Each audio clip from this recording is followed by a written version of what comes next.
Baruch atah Adonai Eloheinu melech haolam shekidshanu b'mitzvotav v'tzivanu la'asok b'divrei Torah. So, like I said, chapter 25 of Leviticus, whatever edition of Chumash you're using, or 738 in the Eitz Chaim. This double portion concludes the book of Leviticus with some other laws that mainly will apply when the people arrive in the land of Israel. So the bulk of the portion, Behar, focuses on the agricultural laws of the sabbatical year, every seventh year to let the land lie fallow, and then what happens at the end of the 7 cycles of sabbatical years. So the 49th year is a end of a 7-year cycle, and then the 50th year being the Jubilee year. So there's about that, and then about slavery, which is interesting because of its relationship with the book of Exodus. I mentioned last time, depending on our view of authorship of the Torah, the laws of the book of Exodus are from a different author or oral tradition than the book of Leviticus, mainly. So the fact that the book of Leviticus has laws on slavery and the book of Exodus has laws on slavery, it'd be interesting to compare and contrast them and see if the different oral traditions mesh. So let's talk a little bit about the portion Behar, and I want us to look below the line on 738 in the Eitz Chaim. At the heart of this parsha is the visionary concept of returning land to its original owner at the end of the 50-year cycle. So let me just read a little bit in the Hebrew first before we get to the commentary. Vayidaber Adonai el Moshe, God spoke to Moses, Behar Sinai Lemor, at Mount Sinai, saying, Daber el b'nei Yisrael v'amarta lahem, speak to the people of Israel and say to them, Ki tavou el haaretz, asher ani noten lachem, v'shavta haaretz Shabbat l'Adonai. When you enter the land that I give you, the land should rest or should have a Shabbat for God. And what is this Shabbat? Verse 3, Sheish shanim tizra sadecha, 6 years you can seed your field, sow your field. The Sheish shanim tizmor karmecha, 6 years you can prune your vineyard. The asafta et tevuata, and gather in its produce. Uvashana hashvi'it, in the 7th year, Shabbaton yiyeh la'aretz, a year of a Sabbath of Sabbaths will be for the land. Shabbat l'Adonai, a Sabbath to God. Sadacha lo tizra, v'charmecha lo tizmor. Your field you should not sow, and your vineyard you cannot prune. Verse 5, Et safiach ketzircha lo tiktsur, you shall not reap the aftergrowth of your harvest. Vet inve nezirecha lo tivtsur, or gather the grapes of your untrimmed vines. Shenat Shabbaton yeh la'aretz, it should be a year of sabbatical for the land. V'hayata Shabbata aretz lachem le'ochla, but you may eat whatever the land during its Sabbath will produce, that is, on its own without your help. Ula avdecha v'la amatecha, and for your man and female servant. V'lischircha ulatoshabacha hagarimimach, and for your hired help and for the bound laborers who live with you. V'liv hem techa v'lachaya asher ba'artzecha tiyeh kol tevuata le'achol, and your cattle and the beasts in your land may eat all its yield.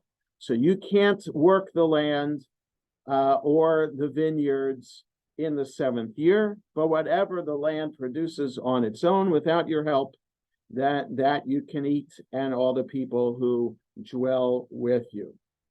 Okay, and then it goes on to talk about the counting 7 cycles of 7 sabbatical years, and let's go on to understand what happens next. Verse 8.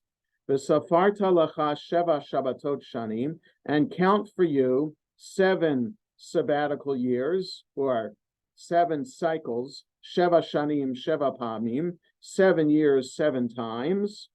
V'hayu lacha yemei sheva shabbatot hashanim teisha v'arba'im shana, so that it will be that these days of the 7 sabbatical years, 49 years. Right? So the Hebrew is a little bit cryptic, but yeah, the saying, count, you do this 7 times, these 7 years, 7 times 7, 49 years. V'ha'avarta shofar teruah b'chodesh hashvi'i, and you shall pass a shofar blast in the 7th month, ba'asor lachodesh, on the 10th of the month, b'yom ha'kippurim, on the Day of Atonement, ta'aviru shofar b'chol artsechem. You shall pass the shofar throughout the land. So on Yom Kippur in the 49th year, extra shofar to announce that we're in the 7th sabbatical year, the 49th year. V'kidashtem et shnat hachamishim shana, and you shall sanctify the 50th year. Ukratem dror ba'aretz l'chol yoshveha, and proclaim release, or proclaim liberty throughout the land unto all the inhabitants thereof. Right? Some of you might be familiar with that phrase, proclaim liberty throughout the land unto all the inhabitants thereof, especially those of us from Philadelphia and know about the Liberty Bell. That's what the Liberty Bell says on it, right? So it's a proclamation on the Liberty Bell related to the Revolutionary War, right? Taken a little bit out of context here, that is for use on the Liberty Bell, this phrase was taken out of context, because what we're talking about release here is the context. We have to keep on reading. Yovel hi tiyelachem, it shall be a jubilee for you. V'shavtem ish el achuzato, and a person will return to his land holding. V'ish el mishpachto tashuvu, and a man should return to his family. Yovel hi shnat hachamishim shana tiyelachem, it shall be a jubilee. This 50th year will be for you. Lo tizra'u, velo tiktzeru et seficheha, velo tivtzeru et nazireha. You shall not sow the land, you shall not reap the aftergrowth or harvest the untrimmed vines. Ki yovel hi kodesh tielachem min hasadeh tochlu et tivuata. It's a jubilee year, holy it should be for you. From the field you should eat its produce. Right? So you have 2 years in a row, the 49th year and the 50th year, that you can't work the land. And there's this year of release where people go back to their holdings. 13, Bishnat hayovel hazot tashuvu ish el achuzato. In this jubilee year, a person will return to his holding. So we have to understand a little bit, what does that mean, a person returns to his holding? The commentary explains, and rabbinic law further explains to us, that there could be that some farmers could have luck, and some farmers do not have luck in terms of how much food the yield produces. And a farmer without luck has a field that doesn't produce enough, and not even enough for his own family. And so he goes into debt.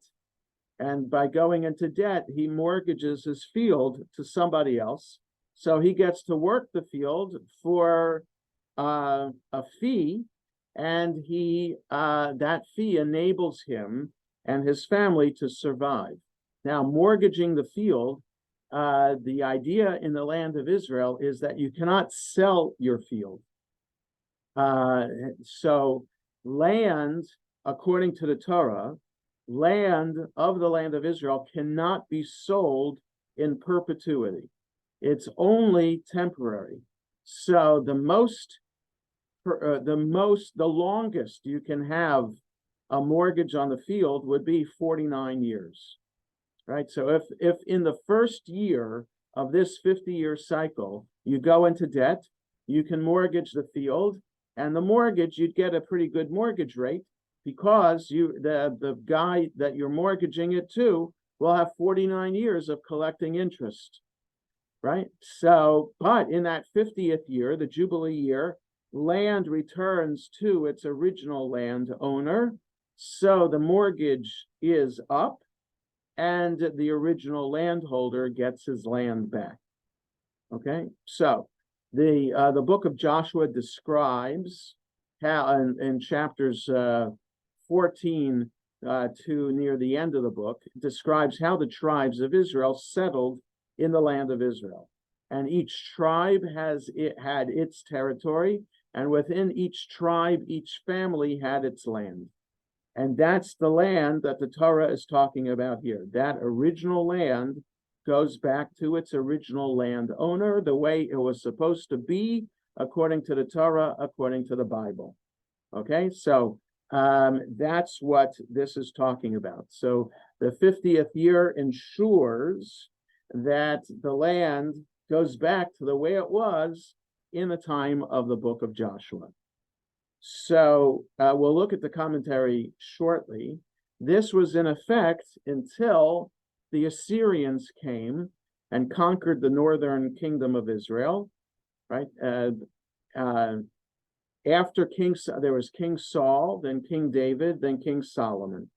After King Solomon, the kingdom of Israel was split into two parts, northern and southern kingdoms.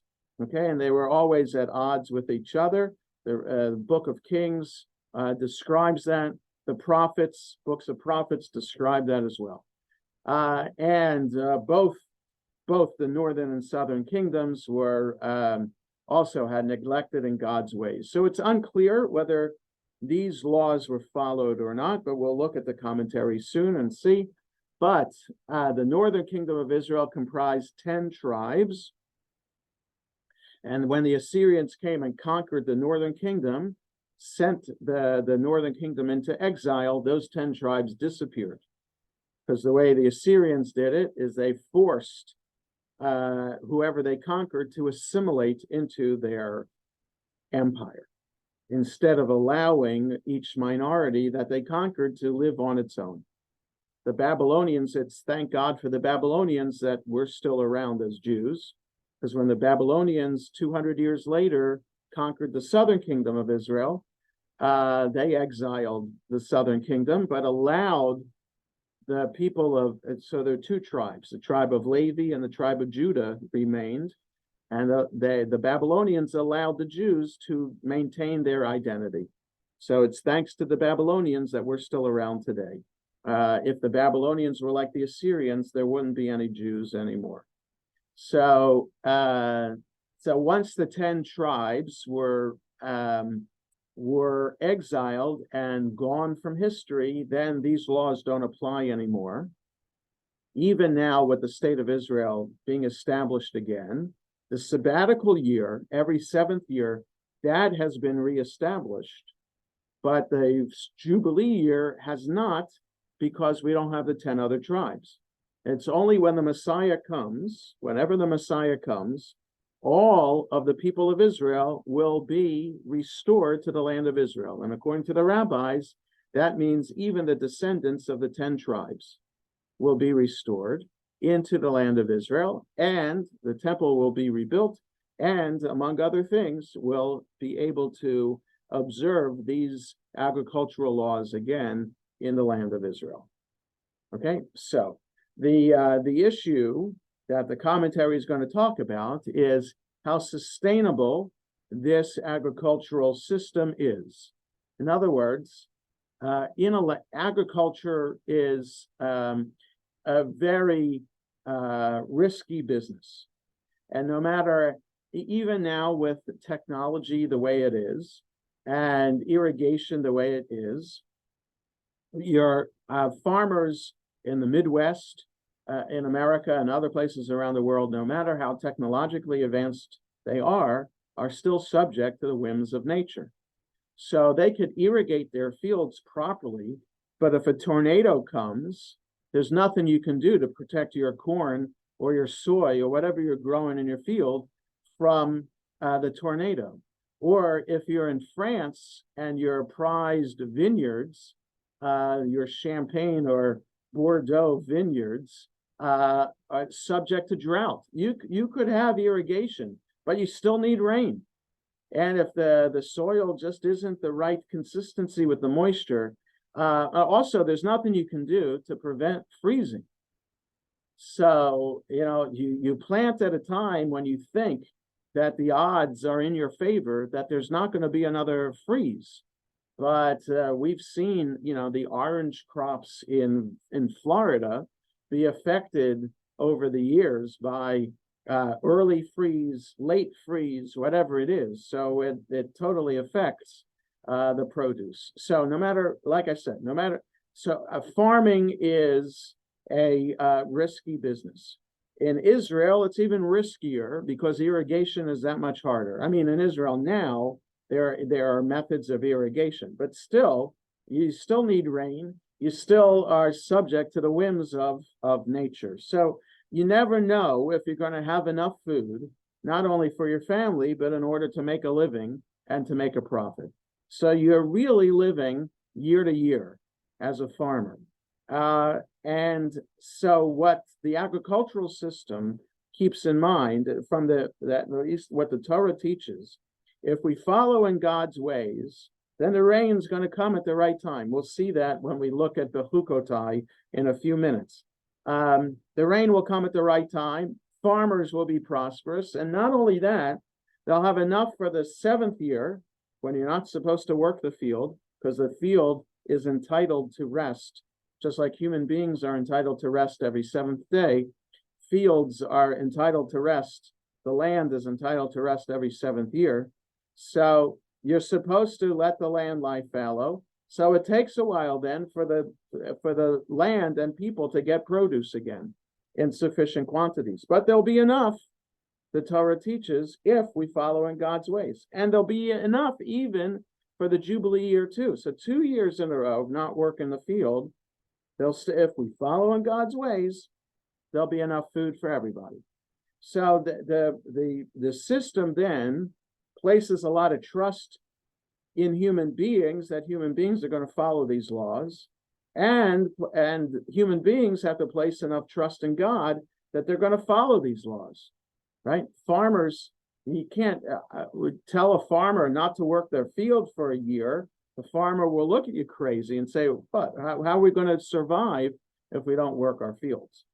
So the question is whether this was a workable system and whether people actually followed through on it. So let's look now below the line. At the heart of this parsha is the visionary concept of returning land to its original owner at the end of a 50-year cycle.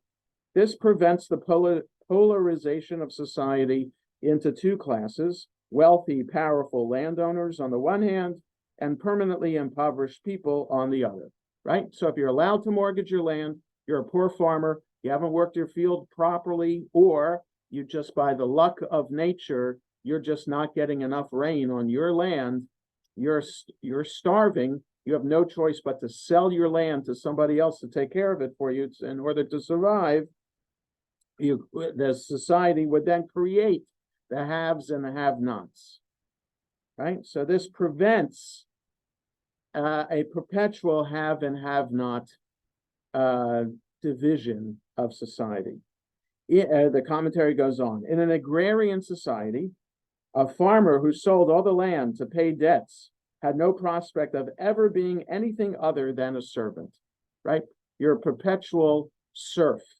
in medieval times to the land owner, nor would a servant's sons ever rise above that level, right?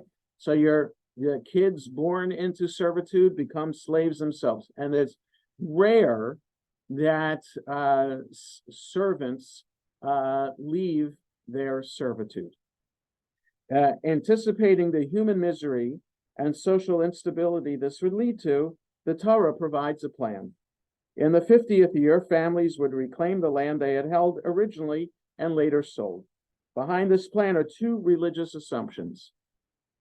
Because all the earth and all of its inhabitants belong to God, human beings cannot possess either the land or the people in perpetuity, right? So this system reminds us, among all other mitzvot that we observe, that we are dependent upon God, and that we cannot be arrogant enough to think that we own the land.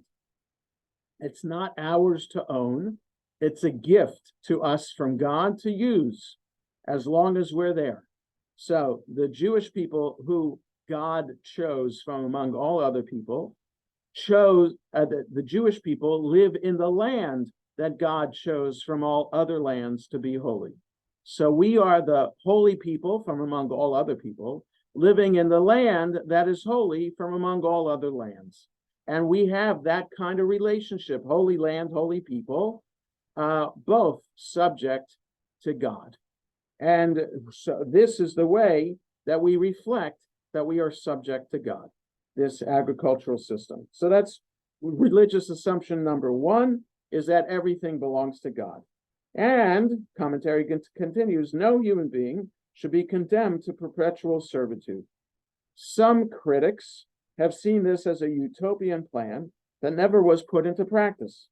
But archaeologists have found records of deeds from the late biblical period containing references to the number of years remaining till the Jubilee year. Okay, so archaeologists have found from biblical times, so this is pre-Assyrians coming, right? So during the first temple period, they have found deeds that say that this is recorded in the third year, let's say, of the 50-year cycle. Mom and Dad, do you have a question? Yeah, where exactly are you reading? I'm reading below the line on 738 in the Eitz Chaim. Oh, okay. Okay. Yeah, it's okay. I muted you again.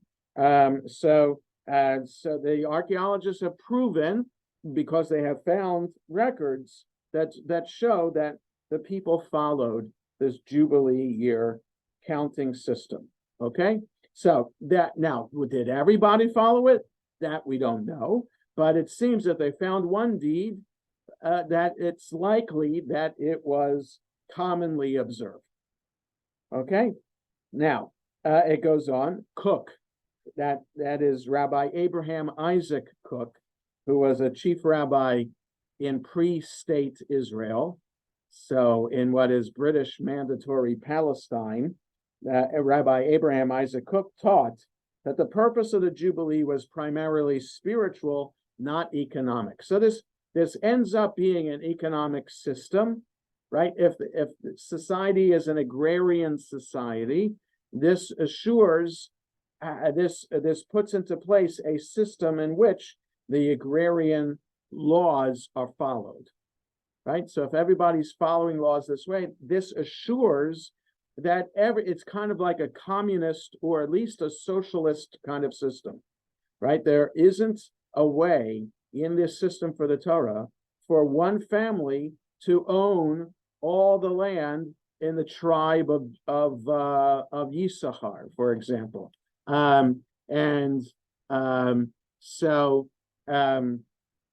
Yeah, just a second, Lori, I'll get to your question.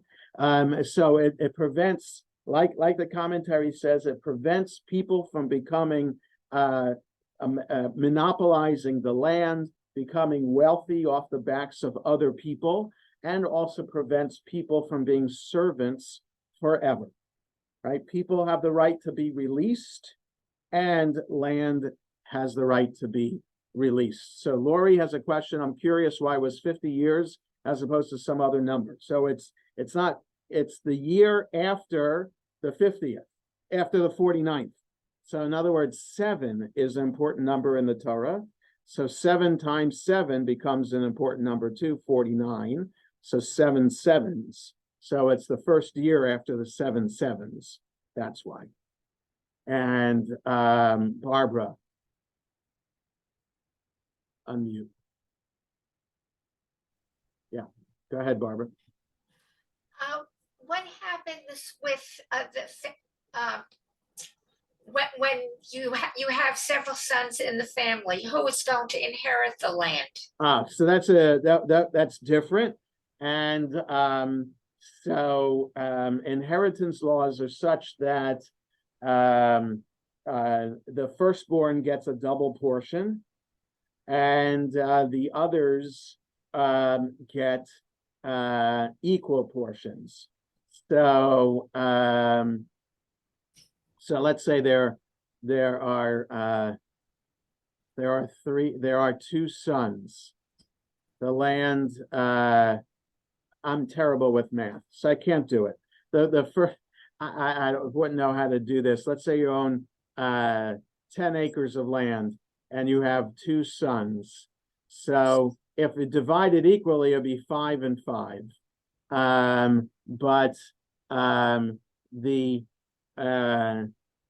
So I'm not sure then. If it's, well, say that it's 9 acres. Okay, yes.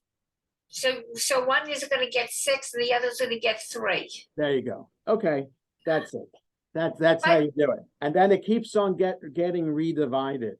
Redivided that it's I just said then it's almost impossible to be able to maintain the land. So I don't know. So Barbara, you raise an important question, and I don't know how many acres were in the original land holding for the original family. I really don't know. Was it enough to maintain the land for families going down in perpetuity? So I don't know. It might be more realistic if you started with 100 acres. If everybody started with 100 acres, let's say, okay, so you'd have enough on 100 acres to build a house, and for children to build their own houses. And then realistically, how long are people staying alive, so that how many generations at one time are living on the same plot of land, right? Maybe you have 3 generations at one time, knowing how long people lived for.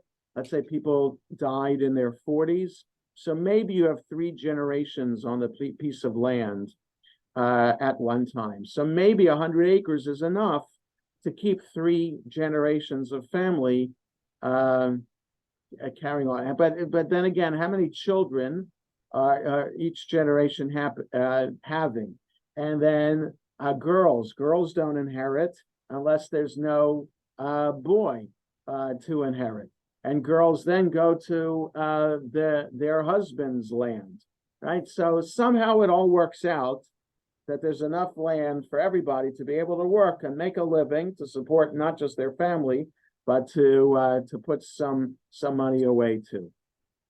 Okay, so Cook taught, so I'm at the bottom of 738, the very last line on the left column. Cook taught that the purpose of the Jubilee was primarily spiritual, not economic. It came to restore the sense of unity that once prevailed in Israel, and to restore self-respect to the person who had sunk into poverty and a sense of failure. So ultimately, Cook is saying that it's all about a spiritual reason for life, not an economic. But I can't buy that completely, because I think what it does is transform the economic system into a spiritual economic system, right? In other words, as if we could say that capitalism is moral and ethical. Okay, so that at the root of capitalism is a sense of greed, right? So that you are using your talents in a capitalistic system. You're using your talents and skills to be able to achieve wealth, right? Now, ideally you do that in an ethical and moral way. But and what happens to make it even more spiritual is that you give away your wealth to charity, right? To support the poor, right? So there are checks and balances, spiritual checks and balances in an economic system, even in the most narcissistic of systems, individualistic of systems as capitalism. But this is more of a socialist communist system that everybody's going to be equal in the end. Everybody owns the same amount of land in the end. Everybody works the same amount of land in the end. And this land isn't even ours. It belongs to God. And this is our privilege to be able to work it. Okay, so it's very, very different from the capitalistic economy that we're used to. Okay, and what he says, it came to restore the sense of unity that once prevailed in Israel, right? If that deed that was discovered in archaeological sources proves that all of the people followed it, then yeah, there's a sense of unity there. We all buy into this system together. And so even as the weekly Shabbat enables people to define themselves in non-economic terms, the sabbatical year and the Jubilee enable an entire society to put aside economic competition and the practice of defining a person's value in economic terms alone, right? So there is some sense, some value in that, you know, our society and Jewish society in America is like this, right? That it's the people with more money who tend to become more active in the community and are more honored in the community and seen as and asked to be leaders in the community too. Okay, so is that right? I'm not sure, but that's just the way the American Jewish community works, that it's the people who have the money, like Charles E. Smith Jewish Day School, the Annette and Ted Lerner campus of the upper school of the Jewish Day School, right? The names behind it, or the Robert E. Smith Business School of University of Maryland, part of the son of Charles E. Smith, right, etc. So it's the people with money who tend to be looked up to. Yes, Sumner. You're muted. You have to unmute yourself. Yes. It seems to me it's very unlikely that the person who goes into debt will be around 50 years later to become a free person. Okay. Well, it depends on what year in the cycle that you go into debt. Okay. And so if you go into debt on the first year of the 50th year, then yes, you're right. Now, the mortgage rate that you'll get is favorable because you have 49 years to pay it off. Whereas if you go into debt in the 48th year, then you're Uftsoros, as they say in Yiddish, because your mortgage rate will be really, really high. Because who wants to give you a mortgage in the 48th year when in 2 years you're going to have to give it back? Okay, so there are issues here, obviously, with how it could work. So the likelihood of getting the land back if you go into debt in the first year of the 50 years is unlikely, but your kids get to get it back in your name if you die. And the likelihood of getting out of debt in the 48th year of 50 is also unlikely too. So yes, there are issues with this, Sumner, and I don't have a good answer for you. Yes, Gabe. Unmute. How does this fit in with the prohibition against collecting interest? Yeah, well, there doesn't say anything here about collecting interest. So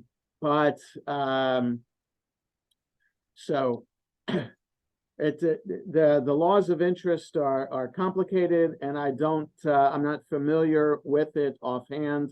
but I don't think that interest is allowed to be collected here. The Torah doesn't talk about when you go into debt about the interest that accrues with it too. But the Talmud does talk about borrowing money, and that you have to sign a contract with the person you sign the debt with at a particular rate of interest. It has to be agreed upon ahead of time, and it can't be anything too outrageous that will impoverish the person. So it can't be randomly assigned kind of debt. There have to be set rates that the market allows, but I'm not sure if that applies here. Right? You can reach a mortgage agreement on your land that here I'm selling you the land, and you get to the person who's arranging the mortgage, the wealthy guy gets to keep 80% of the produce, and the person working the land gets to keep 20%. I don't know if that's a realistic kind of arrangement, but that it's usually that kind of arrangement that's being worked out, not a sense of interest when it comes to land. Okay, so let's turn, with the time we have left, let's turn to page 747 to the start of the next portion, Bechukotai. So Bechukotai starts in Leviticus chapter 26, beginning with verse 3. So if you're not looking at Eitz Chaim, that's what you're looking for. Leviticus 26, beginning with verse 3, or 747 in Eitz Chaim. So I just want to read the first couple verses and then read the right-hand column below the line. So, Im Bechukotai telechu, if you follow my ordinances, that mitzvotai tishmeru, and if you observe my commandments, vasitam otam, and do them. Right? So you're following the laws of the covenant. If you do that, verse 4, Venatati gishmechem beitam, I'll give you your rain at their time. Venatna haaretz yevula, and the land will give you its yield or its produce. Ve'etz hasadeh yitain piryo, and the tree of the field, your orchard, will give its fruit. Right? Follow the commandments, the rain will come at the right time, and the land will be productive. V'hisig lachem dayish et batzir, your threshing shall overtake the vintage. Ubatzir yasig et zara, and your vintage shall overtake the sowing. Va'achaltem lach mechem lasova, you shall eat your fill of bread. V'yashavtem lavetach ba'artzachem, and dwell securely in your land. Follow my laws, land will produce its yield, rain will come at the right time, and not only will it produce its yield, it'll produce more than you will ever expect. So you will have more than enough to be satisfied and dwell comfortably securely. So dwell securely. So this doesn't necessarily mean in safety from attacks from the enemy, but it also means that you're dwelling without thinking about, is the crop, or am I weeding the crops properly?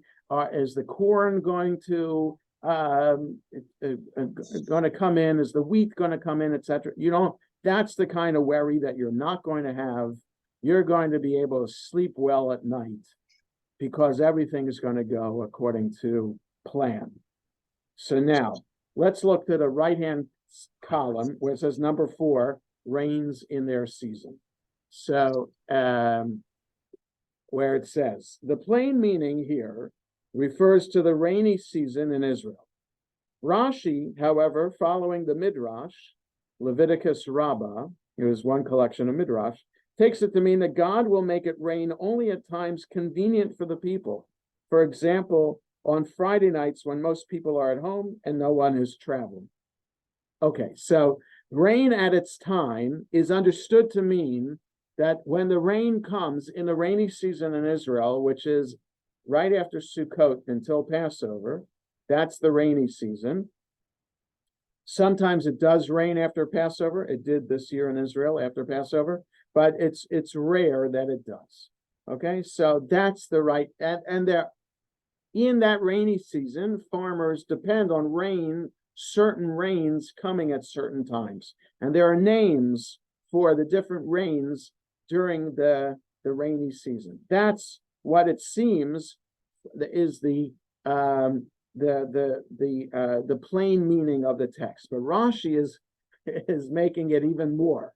He's saying the rain is not going to be inconvenient. So in other words, it would be inconvenient to rain when you're walking to and from shul.